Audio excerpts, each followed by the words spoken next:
Ladies and gentlemen, my greetings to you all and my congratulations to the award winners.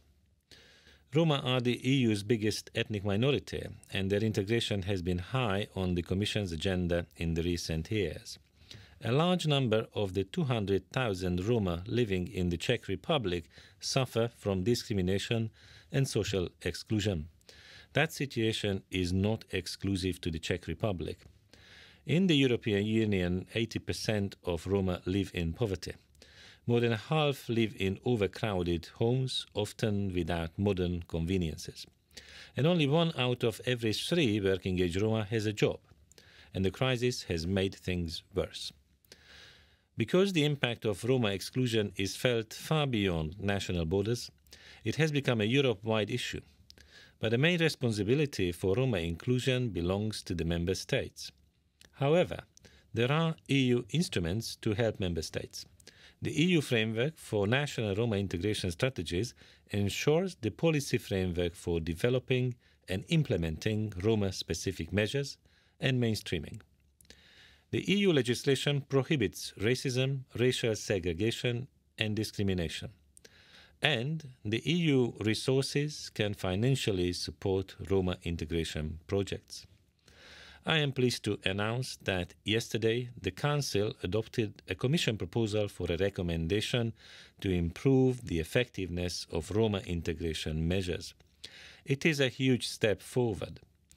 Through that, all Member States endorsed the goals of the EU framework and reinforced their commitments to taking efficient measures in education, employment, housing and health, the protection of Roma children and women, and the fight against discrimination. The main idea behind the EU framework for national Roma integration strategies is to close the gap between Roma and the majority population, in particular in education, employment, housing, and healthcare. In March next year, the Commission will report on the Member States' progress in closing this gap. The Commission also monitors Member States' efforts within the Europe 2020 framework, as we cannot reduce the number of Europeans at risk of poverty by at least 20 million by 2020 without integrating Roma. Therefore, the Commission has recommended Member States to systematically address Roma inclusion in their national reform programs in proportion to their Roma populations and challenges they face. On the one hand, they are called for taking specific measures to ensure an inclusive labour market and equal access to inclusive, quality education for Roma children. On the other hand, they are asked for ensuring that mainstream policy measures support Roma integration goals set in their national Roma integration strategies. In 2013, the first time ever, the Commission issued country-specific recommendations on Roma inclusion for the Czech Republic. The Czech Republic was called to significantly increase inclusive childcare facilities, especially for Roma children's attendance. We all know that preschool education is crucial to avoiding school failure in basic schools.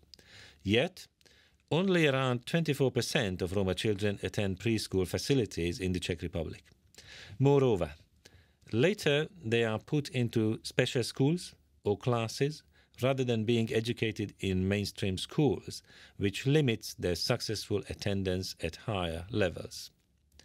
The Czech Republic was also asked to make an extra effort to improve the efficiency and effectiveness of the public employment service. Properly functioning and properly staffed public employment services are crucial to improving the employability and labour market participation of disadvantaged people, including some Roma. These recommendations and the national Roma integration strategy need to be translated into practical measures and be properly funded. For actions, sufficient national budget should be allocated. The EU structural funds can also be mobilized to boost national efforts.